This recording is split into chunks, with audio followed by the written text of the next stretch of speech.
It's a celebration here in the studio because the Cyberwork with Infosec podcast is a winner. Thanks to the Cybersecurity Excellence Awards for awarding us a Best Cybersecurity Podcast gold medal in our category. Yeah. We're celebrating, but we're giving all of you the gift. We're once again giving away a free month of our Infosec Skills platform, which features targeted learning modules, cloud-hosted cyber ranges, hands-on projects, certification practice exams, and skills assessments.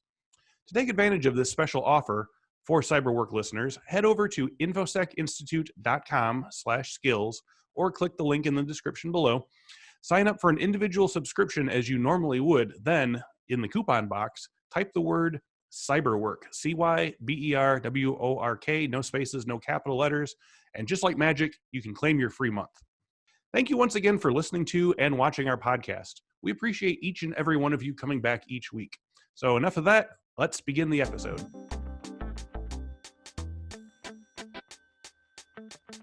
Welcome to this week's episode of the CyberWork with Infosec podcast.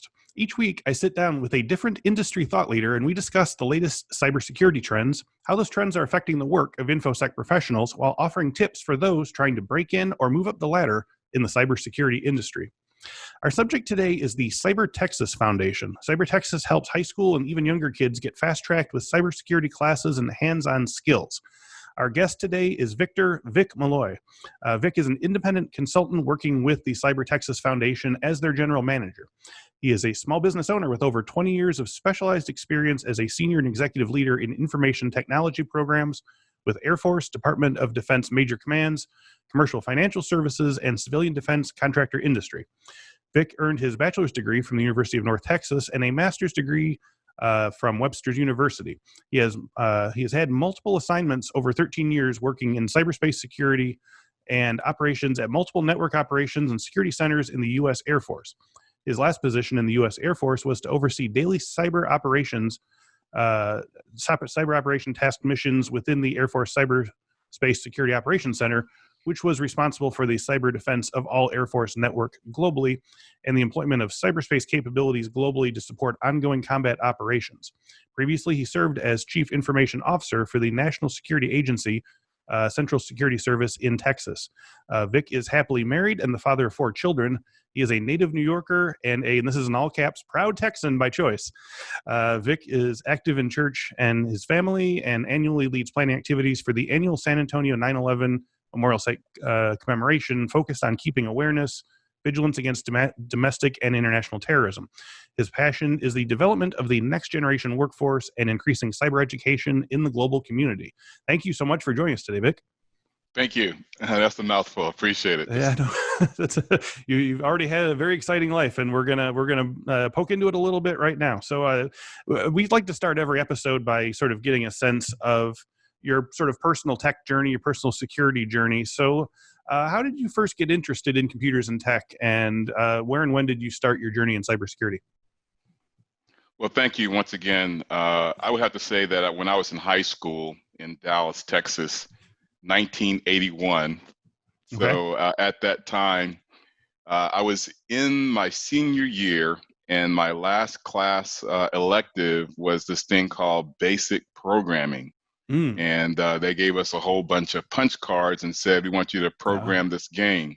Yep. At that time, my mother was working for a big company in the Dallas-Fort Worth area, and she used to have these large magnetic disk storage arrays inside the Information Technology Center. So I always thought that was neat. Never in my mind did I imagine that I would be a part of the information technology space in a meaningful way, because at that time I wanted to go into the Air Force. So that was my initial step into information technology. Did you sort of bring your interest in information technology and tech into the Air Force, or was that something that sort of they suggested and you jumped on, or did you sort of get into it and say, I want to sort of work in the security and tech space within the Air Force? So I enrolled in the ROTC program, Reserve Officer Training Corps, at the University of North Texas. And at that time, I wanted to be a pilot, believe it or not, because everybody wanted to be like, Tom Cruise and, go off and defend the nation in fine fashion. There you go. So unfortunately, at that time, I was colorblind and therefore Mm. didn't meet the criteria for that. But and then also Tom Cruise was Navy. I wanted to be in the Air Force. Oh, So there you go. we kind of Absolutely. went our separate Your ways. your story's split at that point. Yeah. Yeah, we went different. But they created a new career path that enabled pilots to go back into the cockpit, and they called it the Operations Management Officer career field, whereby they took candidates who would be non-rated and they would work all of those operational assignments that would normally be delegated for the pilots. So on my first duty assignment at Spangdahl in Germany, I was in a fighter squadron, got the opportunity to get my wings, so to speak, All and right. flying in There you the go. F-16 and flying in Yeah. the F-4. Wow. But part of my duties was to work with the operations desk and doing flight training and flight assessments, record management, and then that brought me into information technology and making sure that all of the information was being recorded and tracked appropriately. So I was the guy that had to go to the computer communication squadron and make sure that the information technology requirements for our operational fighter squadron were being met. So that was my military introduction to information technology. Okay. Now, so what year would this have been when you were sort of doing this in the So military? that was right before Desert Storm. Okay. So like late So 80s. before, yeah. So 1989, 1988. Yep. And at that time, we had the trash 80s, if you can Right. remember that. So Oh really yeah. dating myself. Yeah. Yeah. So that, Yeah. yeah, though Uh, that was the extent of our information technology at that time. Okay, I was going to ask about that. So I mean, you've obviously seen a lot of sort of changes, in those intervening decades. How has security and information technology sort of fundamentally changed since then for better or worse? Well, I would say that around the 2000 is when we started looking at information warfare or Mm, command and control warfare yep. as a domain that needed to be addressed from the Department of Defense. So before cyber was cyber, we called it information assurance. Mm, And working in the intelligence community and working with DoD, and as they were formulating the framework for what we call cyber operations today, we knew that there was operations in the space, information in the space that could be used that would give a physical effect and make it a force multiplier. So more than being in the cockpit, we found that there were ways that being on the desktop or connected to the information systems that we could generate effects in campaign operations. Okay. So yeah, so I've obviously your early days with cybersecurity information technology has given you a desire to sort of give back or pass on to the next generation. So today we really want to talk specifically about your work with the organization CyberTexas, which aims to bring cybersecurity skills and studies into the high school and I think even middle school curriculum.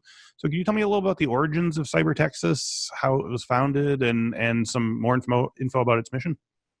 Sure thing. So the CyberTexas Foundation, before it was established formally 5 years ago, 2015, was really a group of retired and active duty military civilians and senior officers who said, hey, look, the Air Force Association had created this competition in Florida under the Cyber Patriot uh, program.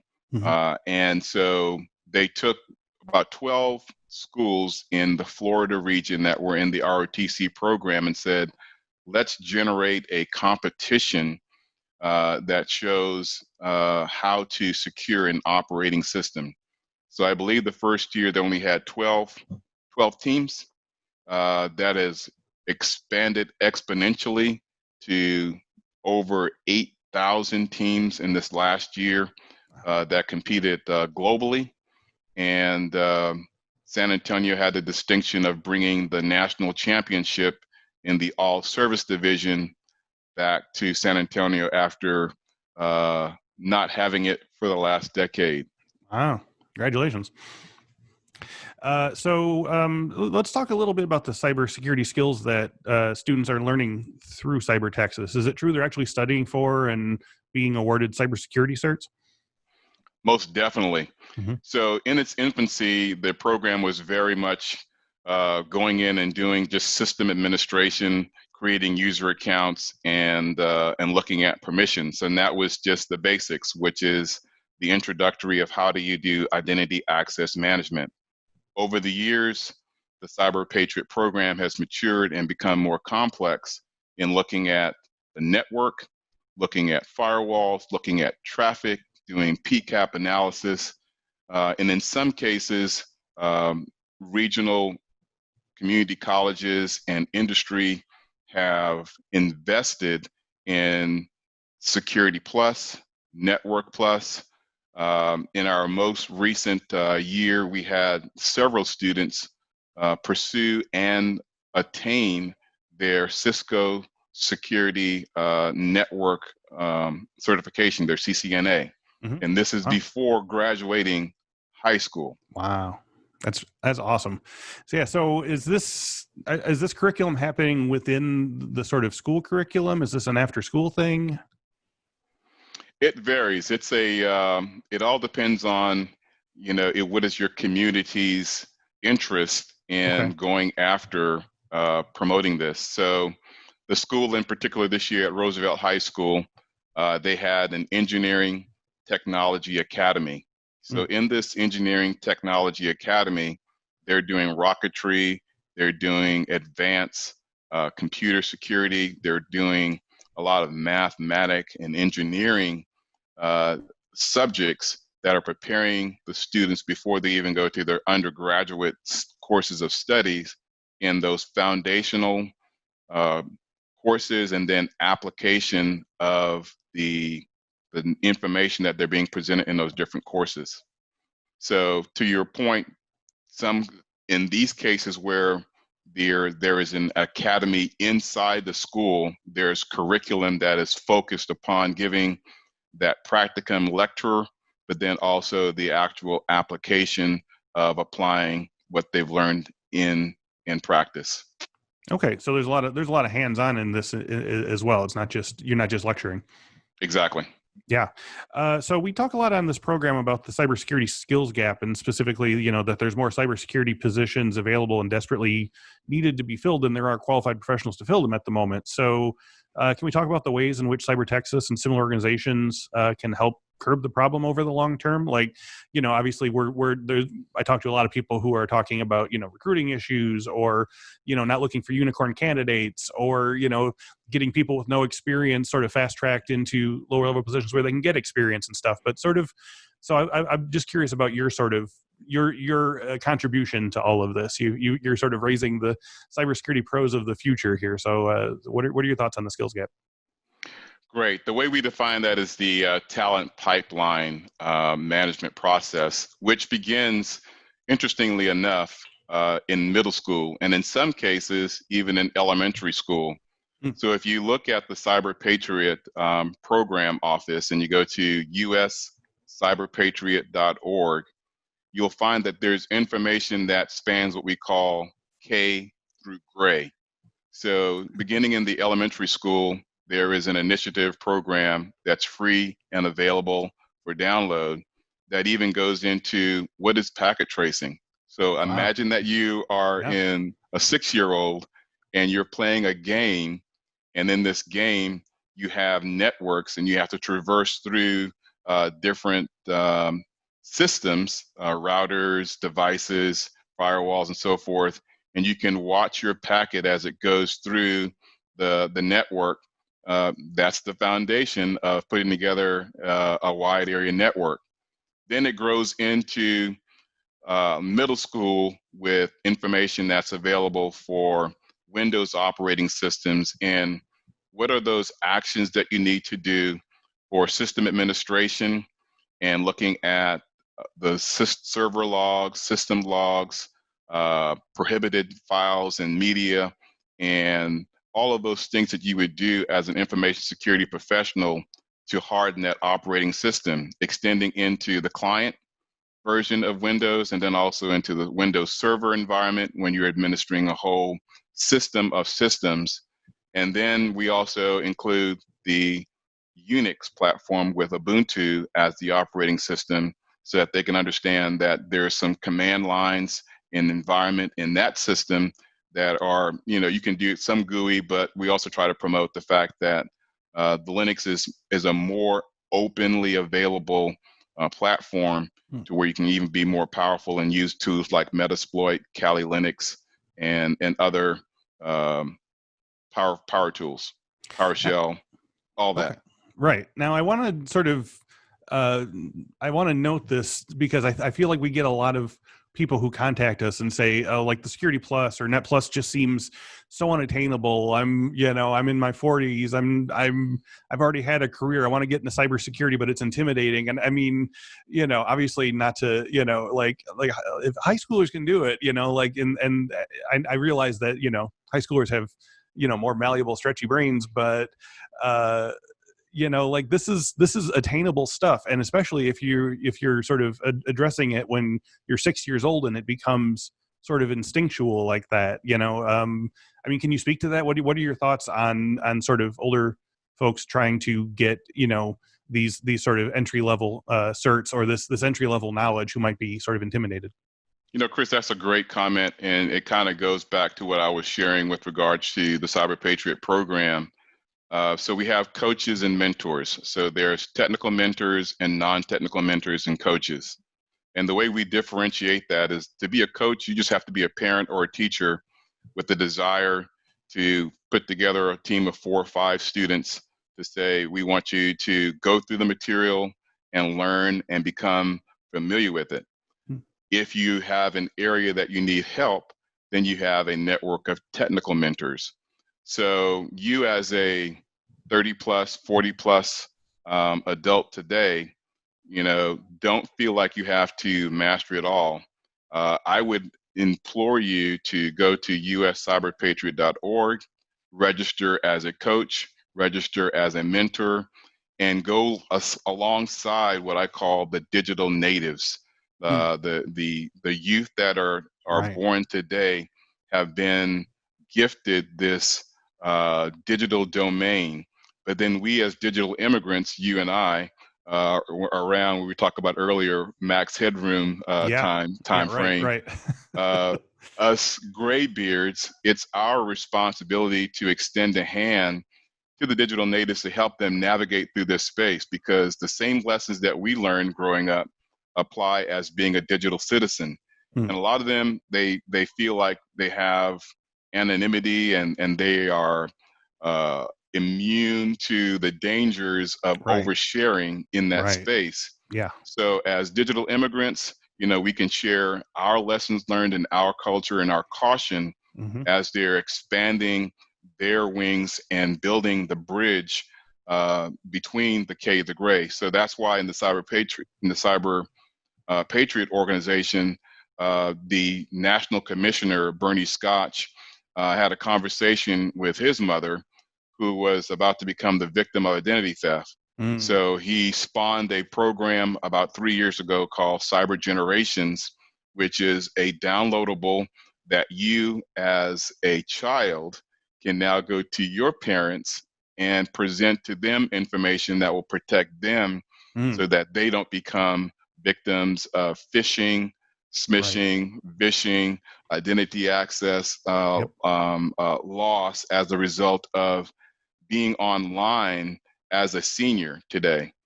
It was very exciting to me in the last year, Chick-fil-A has a leader program, a leader academy program, and we took a group of young ladies to a Army residence center, and we used the Cyber Patriots program for Cyber Generations, and we allowed them to go through the material, digest it. A lot of them were former Cyber Patriot students and participants, so they had a real strong grasp, and they were highly effective and highly efficient in meeting those who are senior and presenting the information to them and making dialogue and connection and increasing their awareness and their appreciation for how they can protect themselves with multi-factor authentication and look at those measures that they can take to defend themselves against data loss in this digital society that we're in.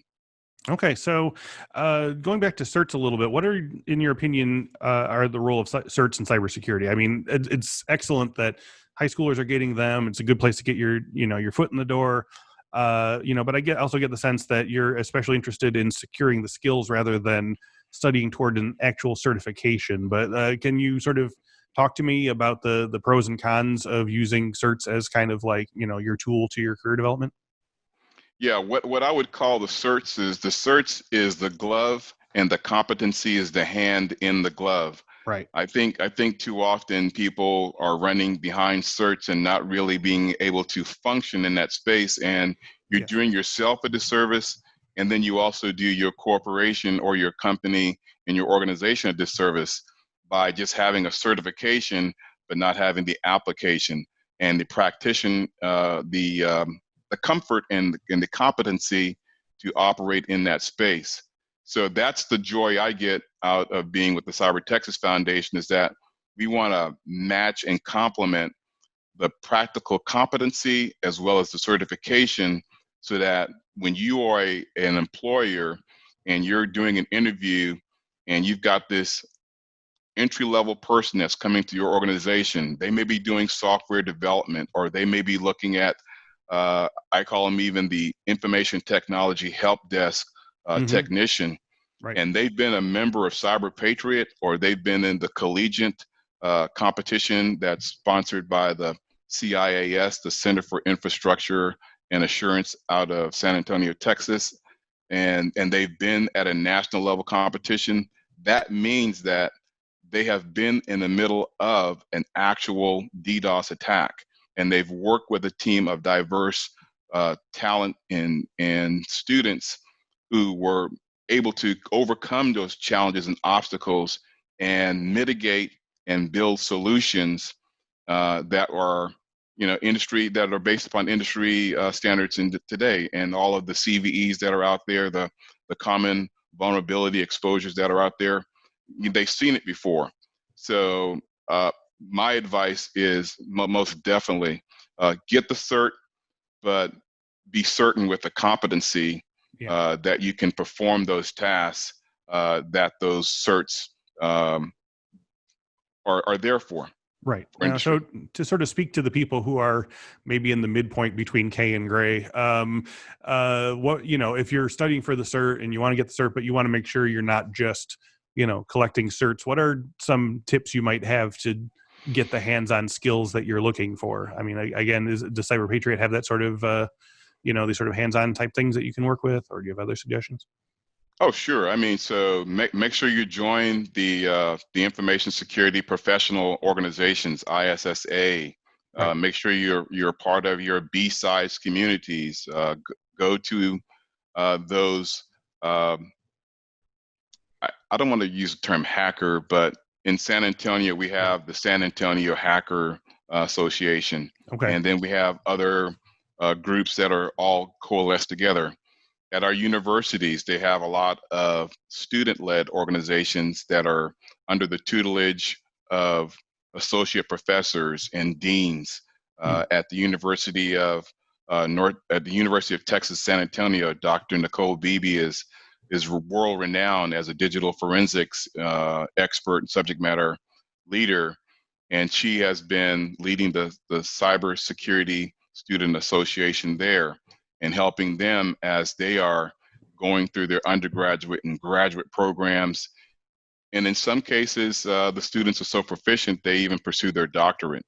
So it's really about, if you're a middle-aged professional today and we're dealing with all of these uncertainties, the way to get away from uncertainty is to have some vision and the inspiration as to where you want to go, and then link up with those who are already there, the digital natives, and say, hey, look, hey, I've been a office administrator and I've been dealing with personnel records. How can I leverage my understanding of human resources management with information security? And then that's a great inroad to talk about identity access management. And maybe your interest in becoming a certified technician in that space. So I want to go again to talk about CyberTexas. How big of an organization is CyberTexas? I mean, obviously it's as big as the state of Texas, but how many teachers and workers are out there, and how many kids does it reach throughout Texas and in the different school districts or whatever? Yeah, right now we have over 350 teams that were registered during the 2019-2020 Cyber Patriot competition, which makes us the largest community center of excellence in the nation. Wow. And that's due in large part to industry partners who contribute to the foundation so that we can put on events like the San Antonio's Mayor's Cup. 10 years ago, the city of San Antonio's mayor wanted to recognize all of the students who were competing and encourage them to pursue science, technology, engineering, and mathematics as a course of study. And we recognized the top teams that would go on to compete at the national levels. At that time, the CyberTexas Foundation wasn't official, but I was in industry with a Department of Defense contractor. And I said, hey, we need to encourage these kids. So what we did as a group, as a community, was one company would sponsor bomber jackets, the Air Force bomber jackets, and would put the students' names on it with the Cyber Patriot wing, and they would go off to nationals in Baltimore in the latter part of winter with these bomber jackets on. Amazing. And compete. Around the same time when the iPad first came out, I said, let's get the kids some iPads. And so we started awarding the top teams iPads. As we grew through the years to encourage more minorities and females to come into the space, we would recognize the top female team and start giving them scholarships. We have the Armed Forces Communications and Electronic Association, AFCEA, and they have been very, very generous in giving large thousands of dollars in scholarships to teams, the rookie teams, to the #1 team in the region, just to say, hey, look, we're putting our money where our mouth is. We've been very fortunate to be aligned with Booz Allen Hamilton, who just recently was promoted to our foundational sponsor, in that they were the first company to bring on graduates from the Cyber Patriot program to process security clearances so that these high school graduates could work in DoD alongside me on full spectrum operations. So the challenge, like I say, to those in industry is to, follow that same model of, sponsoring interns and bringing them into your business model. And so right now, I think we've had dozens of students go through the program and become full-time employees with Booz Allen Hamilton. We recently started a partnership under the sponsorship of the Department of Labor with the Cyber Youth Apprenticeship Initiative, and that's CYAI. We've been partnered with a gentleman named Mike Lawrence, and they have been creating what are called registered apprenticeship programs. And I encourage you, if you are a business owner today and you want to have a better corporate responsibility footprint and being a go-giver like Dominique Harriet from USAA in their corporate office, become a registered apprenticeship program through the Cyber Security Youth Apprenticeship Initiative with Mike Lawrence and those folks. They have funding from the Department of Labor that will help you be more effective in rolling out your program. Cool. Now, I'm curious, just personally, on these competitions that your students go through. Can you sort of tell me a little bit about the types of sort of challenges that the head-to-head challenges that they do, and like what are some of the most fun challenges your students were asked to perform? It's amazing.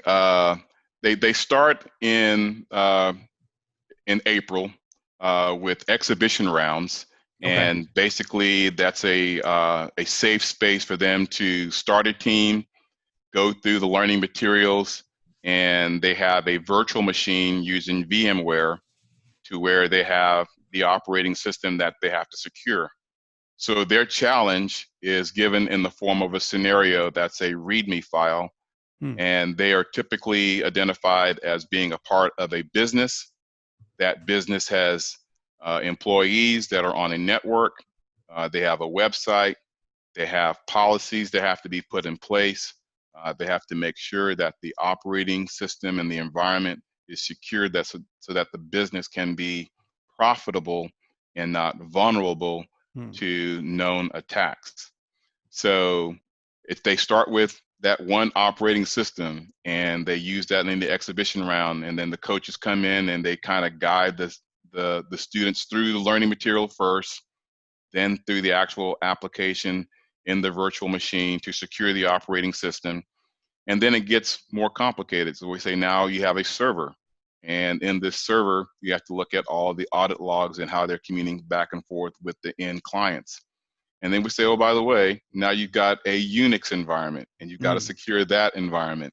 And then through the partnership with Cisco, Cisco has granted Net Academy as a license for the students that are participating in the Cyber Patriot competition.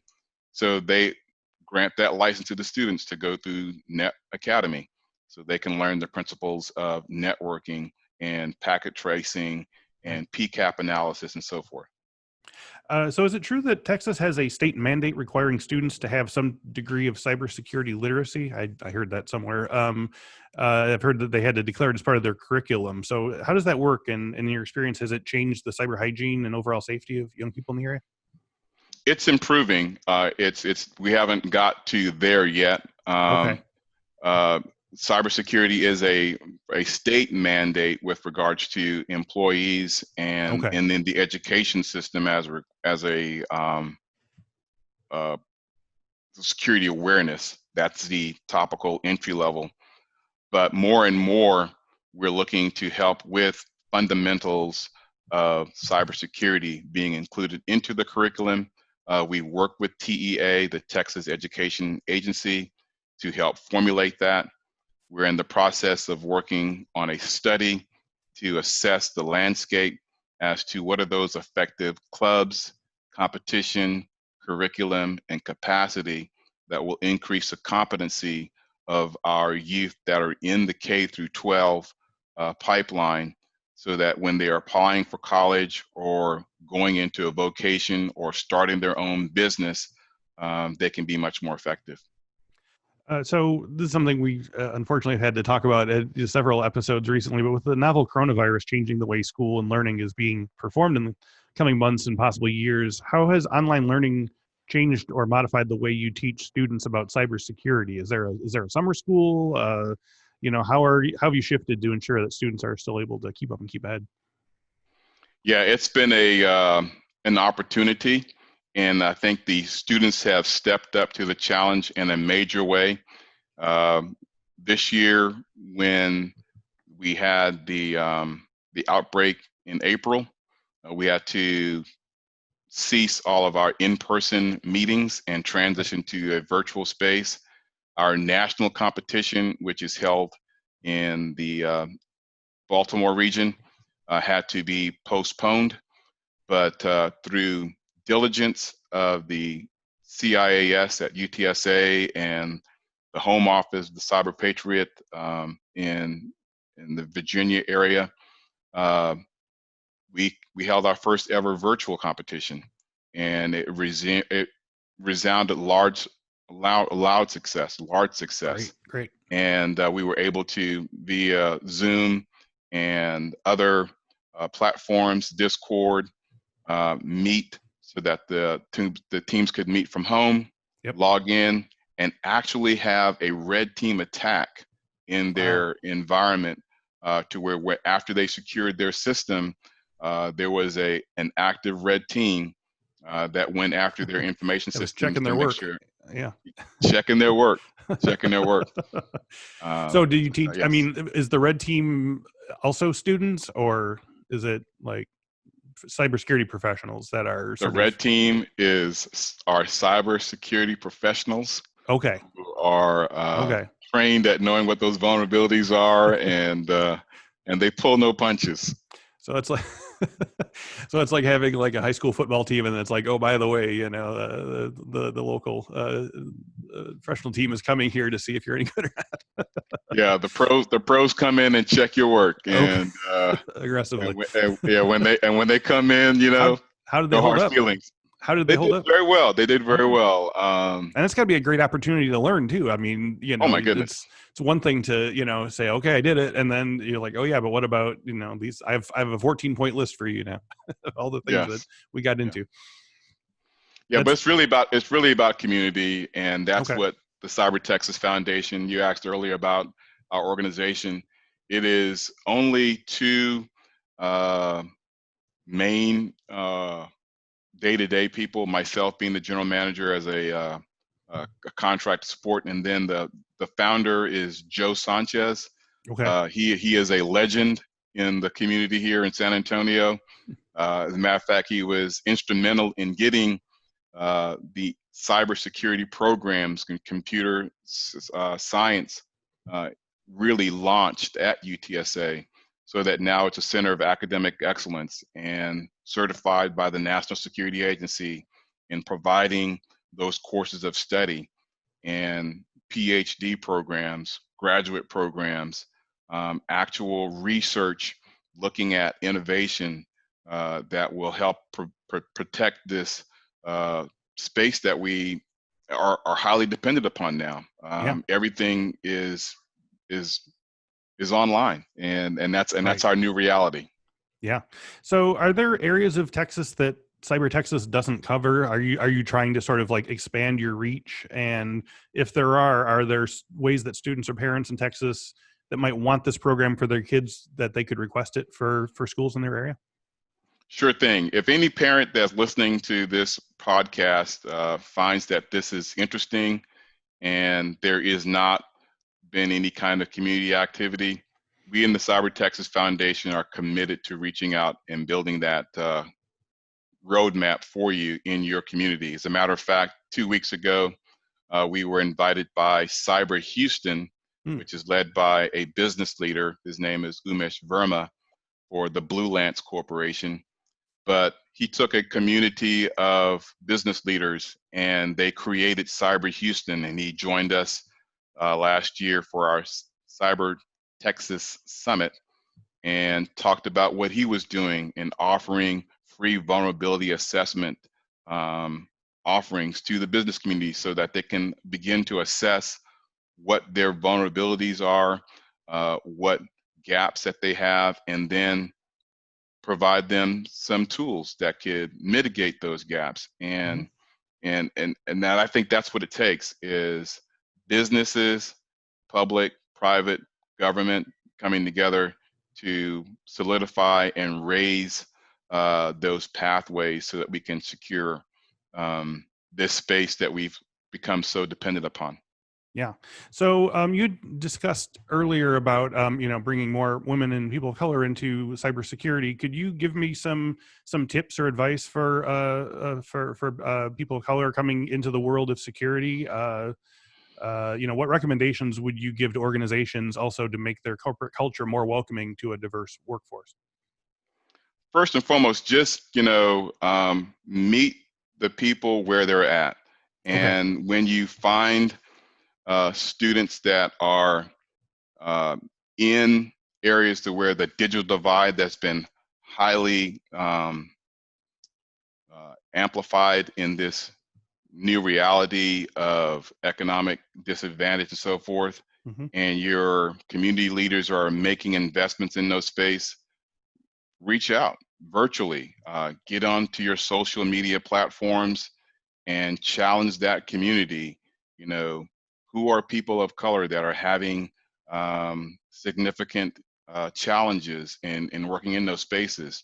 Mm-hmm. And you see them and you know them every day. They were the essential workers, the postal Yeah. workers that were delivering, your mail. Right. They were the Uber driver that's, coming, to do contact, less delivery and so forth. Yep. So they have families.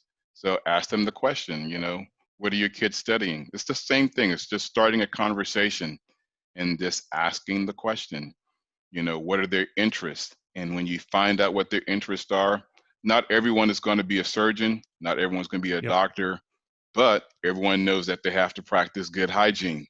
Yes. So the same thing, everyone's not going to be a database administrator. Everyone's not going to be working in a security operations center, but we still have Yeah. digital hygiene. Yeah. And it's good to know that those are still options as well. Right. But just have the conversation, Yep. and it's just to encourage them that if this is an area of study that they want to, in San Antonio, we have the CAS Tech School. It's a magnet school, and they're really in the large Hispanic community that we have in San Antonio, targeting in a Mm-hmm. positive way. Hey, look, we want you as a Hispanic young man and a young Latina or African American to come and find out, the courses of study that are available for you. Right. And we'll get mentors for you. We'll get tutors for you. We'll get resources for you. I'm working with another community partner. Her name is Michelle Millis, Mm-hmm. and she is wanting to start what's called the Brown STEM Academy, which is Right. targeted for those communities of color. And we want to have this new academy stood up in the next year and a half in San Antonio. So CyberTexas is partnering with her in Port San Antonio and the San Antonio Museum of Science and Technology, Mm-hmm. SAMSAT, to make sure that we marshal our resources together and say, what can we do to make the Brown STEM Academy a new reality? That's awesome. And I'm really glad to hear that. So I want to wrap up today and just get some sort of last tips from you. What advice do you have for high schoolers who are trying to get into cybersecurity, even beyond just simple cyber hygiene and so forth, which, obviously is not simple, but what advice do you have if you're on the fence or you're thinking about it or you've got trepidations or whatever, what would you say to them?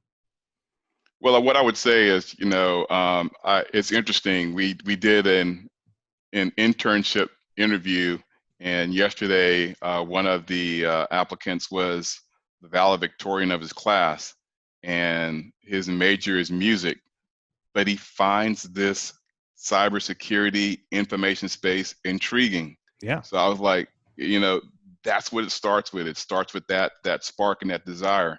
Yep. Because those things that you're doing with music and arts and literary pursuits, all of those things are being enabled by this digital platform, this digital environment. Yes. So it's great to be in the space, but you need to understand that there's some security responsibilities that are your requirement, and ask questions and dig a little deeper and be more aware of that space and be more engaged in that space. So as you're on social media, LinkedIn, Instagram, TikToking, and so forth, Right. just be aware of that space, that you're creating a digital footprint. Yes. And what is that digital footprint, that digital persona, and how do you navigate that space 5 years from now? Right. It's great that you want to be liked and a part of a community, but Yep. that community in this digital space is not temporary. It goes on and on and on and There's always a creates record. your persona. Yeah. Yes. And that's great to hear too. I mean, just about every single job profession you might want also has a security component to it. Everything's going to be online. So, why not both? If you want to be a Right. musician that knows how to secure the net, the network of the recording studio that you're in or something like that, like it's, it's a really good skill to have regardless of whether you put it to a monetary profession. Yeah. And I would be remiss not to, say a special appreciation to Jack Koziel and the entire community of Infosec. You guys have created a powerful platform with over 600 modules that leads to a pathway to anyone who has the desire and interest into what is this cybersecurity thing all about. It's non-threatening, it's very inviting, it's very engaging, and guides you step by step on, hey, here's how you do a command line entry in Linux to understand what the present working directory is, and then allows you to try the command and then give you a tip and guide you.